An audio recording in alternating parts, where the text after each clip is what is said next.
გამარჯვება მეგობრებო, კვლავ ერთად ვართ, ცოტა კი დავიკარგე, მაგრამ არა უშავს. დღეს პირველი თემა მექნება რამდენიმე დღის წინ გამართული ფინალის საკლუბო მსოფლიო ჩემპიონატის, სადაც არ ვიცი მეგობრებო, მარტო კვარას გულშემატკივრობის გამო არა, ესეთი საოცარი ენრიკეს კლუბის, პარიზელების, ესეთი უსუსური თამაში იმის და მიუხედავად რომ ეს ვაკუუმი რაც მე ვიგრძენი, ეს საშინელი განცდა რაც მქონდა რომ ესე მარშით გაიარეს მთელი ჩემპიონატი, რაღაცნაირად მგონია რომ წყალში ჩაყარეს რა, იმიტომ რომ ფინალში გავიდა და ფინალი იყო, არ ვიცი მეგობრებო, რა იყო ეს ბოტაფოგოსთანაც წააგეს, მაგრამ ესე არ უთამაშიათ. ეს იყო კატასტროფა. ჯერ საერთოდ ჩემთვის ძალიან დიდი გასაკვირი ამბავია, რომ ჩელსი, კი, რა თქმა უნდა, ეხა ამას აქვს თავისი პლუსები და მინუსები, მაგრამ დასვენებული იყო შედარებით PSG-ს განსხვავებით, მაგრამ როგორ გაძვრა ფინალში, წარმოუდგენელია ეს ამბავი და მით უმეტეს ესეთი მოტივირებული PSG, რომ ესე მარშით გაიარა, იქ რეალი მიაწვინა, იქ რა ვიცი, მეგობრებო, გადაურბინა ყველას და ცალი ფეხით იგებდა თამაშებს, რასაც გადაჭარბების გარეშე შეიძლება ითქვას, მართლა, ესე უპრობლემოდ, რეალს რო ესე იოლად მოუგებ და გოლს არ გაუშვებ და იქ ბაიერნი კიდე იქაც გოლი არ გაუშვა და საოცარი ამბავი იყო, რომ ესე ტრიუმფით მიდიოდნენ და რაც კი კარგი გააკეთეს, ფინალში ყველაფერი წყალში ჩაყარეს. ჯობდა რომ მოედანზეც არ გამოსულიყვნენ, ისე ცუდად ითამაშეს, არ ვიცი, ვინ დამეთანხმებით, ვინ არა, ველოდებოდი რომ შეჭამს არა, მაგრამ შეიძლება არც ისე იოლად, მაგრამ აუცილებლად მოუგებდნენ, იმიტომ რომ ესეთი განწყობა მეგობრებო, რომ იქ ცოტა ხნის წინ ჩემპიონთა ლიგა მოიგე, მერე ყველაფერი ესე გამოგდის, ესე კარგად შეიკრა გუნდი, მოკლედ დაფრინავდნენ ჩვეულებრივად და ფინალში კატასტროფა. არაფერი რო არ გამოვიდა, მეგობრებო, გაოგნებული ვარ, უბრალოდ გავიდა რამდენიმე დღე, მაგრამ ისეთი საშინელი განცდა მაქვს, რას ვუყურე. ესე იგი, ყველა კომპონენტში, პირველ ბურთზე, პრესინგი, ჯერ თავიდანვე ისე მგლებივით დაიწყეს ჩელსის ფეხბურთელებმა თამაში, მეთქი კაი, ალბათ 15 წუთი ვაცადოთ და ამათ ყოფას უტირებენ მეთქი და 15-იც გავიდა, მერე გოლიც გაუშვეს, ბურთიც ვერ დაიჭირეს და ის რაღაც ბოლოსკენ, პირველ ტაიმის ბოლოსკენ კი რაღაც დაიჭირეს, და არ ვიცი, 1-2 წავიდა ალბათ კარის მიმართულებით, სულ 1-2. ესე იგი, მომენტსაც არ აქმნევინებდნენ, ისე ამოგუდეს, ისე გაკვანძეს, ყველა, კაი, კვარაზე არ არის საუბარი, ყველა, კვარას არ გამოუვიდა, იქ დემბელე, იქ ბარკოლა, იქ ვერავინ, საერთოდ ვერაფერი ვერ ქნა. არ მეჯერა უბრალოდ რას ვუყურებდი. თან ფინალი რო არ ყოფილიყო და ეხა ჯგუფური ყოფილიყო, ჩვეულებრივი ერთ-ერთი თამაში, რომ მეორე, მესამეს მოიგებ და გახვალ, კი ბატონო, მაგრამ ფინალია, მეგობრებო. გოლი ვერ გაიტანეს, იქ რეალს არ გაატანინეს ბურთი და აქ თვითონ ვერ გაიტანეს, თან 3 უპასუხო გოლი.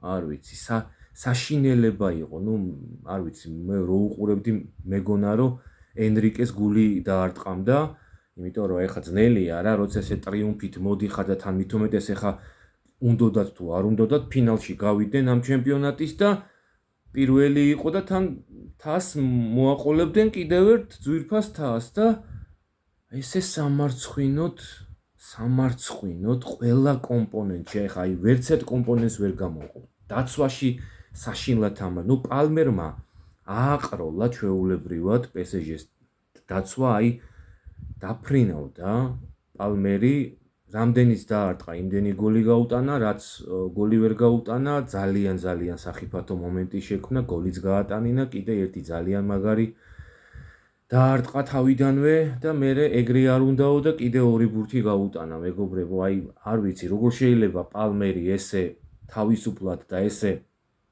იოლად გაუშვა საჯარიმოს წინ, როცა ესეთი კარგი და სწორი, ესე ბილიარდისებური დარტყმა აქვს ადამიანს, სნაიპერია ჩვეულებრივად, ესე გაშილად უყურებენ, როგორ დაუტყამს და როგორ გაასწორებს და როგორ დაარტყამს კარში და აჰა, კი მიიღეს პალმერისგან ორი ბურთი და საერთო ჯამში 3-0. არ ვიცი, მეგობრებო, რა მოგეწონათ თქვენ ამ თამაშში PSG-ს მონაწილეობით, მე ვერაფერი, აი ხავსაც ვერ ვეჭიდებოდი, რომ აი რამე მეთქვა, რომ აი დაახიეს ბურთი თავზე, დაბომბეს და არ გავიდა და მეკარემ გაიგიჟა თავი და მოკლედ ყისმათი და ამბავი, მაგრამ მომენტიც არ იქნებოდა, მეგობრებო, რა ის შეჭამა და რა დაბომბა და რა არ გაუმართლა და ასე, არაფერში გამართლება არ არის, არაფერში.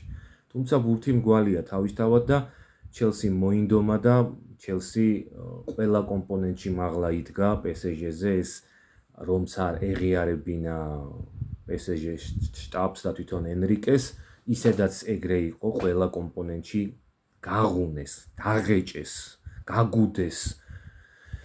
ჩვეულებრივი ანაკონდა ჩაუტარეს რა და თან ესე იოლად, ეხლა პირველი ბურთი რო გაუშვეს, მეგონა რომ მეთქი აი კაი, ეხლა ამათ უფრო გაბრაზდებიან თქო და უარეს დღეში ჩააგდებენ თქო, ნურას უკაცრავად ყოფა უტირეს. და აი ჩელსისგან მართლა არ ველოდი ესეთ კაი თამაშს. მაგრამ ალბათ გადაიღალა გუნდი, მაგრამ აღა მაინც და მაინც ფინალში დაიღალნენ, მეგობრებო, ამისაც არ მჯერა რა. უბრალოდ ძალიან თვითდაჯერებულები ხო არ გავიდნენ, ამის ბრალით შეიძლება იყოს, თორე ხა წინა თამაშზე დაფრინავდნენ და უცბად ფინალზე დაიღალენ ისე რომ ვეღარ დარბოდნენ და არაფერი აღარ გამოსდიოდათ, ეს გამართლება არ მოსულა ჩემი გადმოსახედიდან, ამიტომ პირწმინდად მოუგო ჩელსიმ, პირწმინდად ყველა კომპონენტში. კარგი, მეგობრებო, ახლა კი პირველ რიგში გადავალ ევროტურნირებზე, სადაც სამწუხაროდ ჩემპიონთა ლიგიდან პირველივე ეტაპიდან გამოთიშეს, მალმეომ გამოთიშა ჩვენი იბერია, ძალიან იოლად შეიძლება ითქვას 3-1, 3-1 ორივე თამაში, 6-2, კი ბატონო, ორივე თამაში გოლი გაუტანა იბერიამ, მაგრამ უნდა ვაღიაროთ, რომ ჩვენს თავზე ძალიან თუ არა ერთი თავით მაინც ან ორი თავით მაღლად განან და მომენტების გამოყენება, რაც ამ ფეხბურთში ყველაზე მთავარია, ერთი მომენტის რომ კონდეს უნდა გამოიყენო, თუ რამე გინდა, ასე რომ ჩვენ მაინც გამოუცდელები ვართ და არ ვიცი, როდის გვეღირსება ჯგუფში გასვლა, აი ამ საკვალიფიკაციოდან, არ ვიცი. ჯერჯერობით მაგის შანსები არ ჩანს. კი ბატონო, და შემდეგ გადმოვა კონფერენს ლიგაზე და გილოცავთ, მეგობრებო, პირველი ეტაპი დაძლია გორის დილამ ლუქსემბურგის რასინგთან. გავედით, ესე იგი სახში მოუგეთ 1-0 და გასვლაზე 2-1. ულოცავ ყველა ქართველ გულშემატკივებს და პირველ რიგში გორის დილას. და მეორე კიდე გაგვახარა ქუთაისის ტორპედომ, მომეწონა, მართლა ომი იყო. მეორე თამაში, პირველი თამაში საოცარი იყო, მეგობრებო, ვინც უყურეთ 4-3. იმ თამაშიდან მე არაფერს აღარ ველოდი და პატარა საოცრება ჩაიდინეს და ესე წაგებული თამაში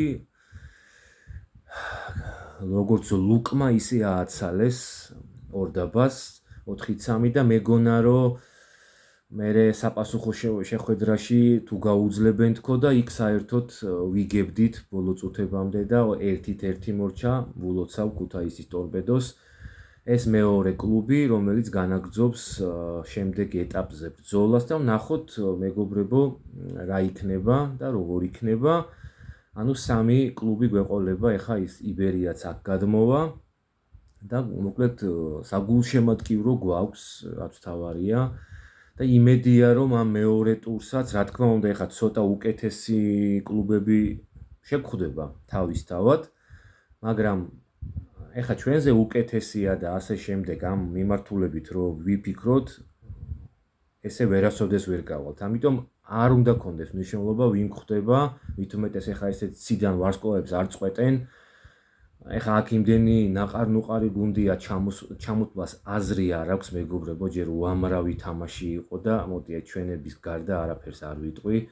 მოკლედ გორი გავიდა ლუქსემბურგის რასინგთან და ორდაბასი ორი თამაშის ბრძოლაში ჩამოვიტოვეთ უკან და ბრავო ქუთაისი, ბრავო გორისტილა. ასე რომ ველოდებით შემდეგ ტურს და ნახოთ როგორ ითამაშებენ ჩვენი ბიჭები. მოკლედ მეგობრებო, რა თქმა უნდა ეხლა ცოტა გვიანია იმაზე საუბარი, მაგრამ ყოველ ვიდეოში მინდა რომ ვისაუბრო ილია თოფურიაზე, რა საოცრება არის ეს ადამიანი. ჩვეულებრივად ერთი იმის თქმა მინდა რომ როცა მას ბრძოლა ჰქონდა ვერ ჩავწერე მე უცბად ვიდეო იმ ცხელ გულზე და რითი თქმაც მინდოდა მაშინ, მაგრამ ახლა ორი სიტყვით იმას ვიტყვი რომ რაც აქვს მას სახელი, მე უბრალოდ მგონია რომ ის არის ტერმინატორი, ჩვეულებრივად ადამიანის ტყავში გადაცმული ტერმინატორი რკინის ხელებით, რომელსაც ყველა უნდა უფრთხოდეს და იქ ვიღაც ჭიაყელები ეხა რაღაც პროვოკაციებს უწყობენ, მაგრამ ჯობია რომ ხეებიც დაამზადებინონ და ლურსმნებიც მოიმარაგონ, რომ თავისივე სასახლეები დაიჭედონ, იმიტომ რომ ძალიან ცუდი რამ ელით ყველა მის მეტოქეს. ამიტომ უფრთხილდნენ, იმიტომ რომ ეხლა ვიცი რომ პროვოკაციაზე იგი არ აყვება, პირიქით ეცინება და მესმის ყველაფერი მეგობრებო და ამიტომ უბრალოდ ჩვენ ვღიზიანდებით გულშემატკივრები და ამაშია საქმე, თორე ილია ყველა საკადრის პასუხს გასცემს ორთაბრძოლის დროს. ასე რომ ველოდებით შემდეგ ტურებს ფეხბურთში და ვნახოთ რას იზამენ ჩვენი ბიჭები, ყოველივე საუკეთესო სურვილებით გემშვიდობებით და უსურვებ ჩვენს კლუბებს შემდეგ ეტაპზე წარმატებულ თამაშებს. აბა დროებით.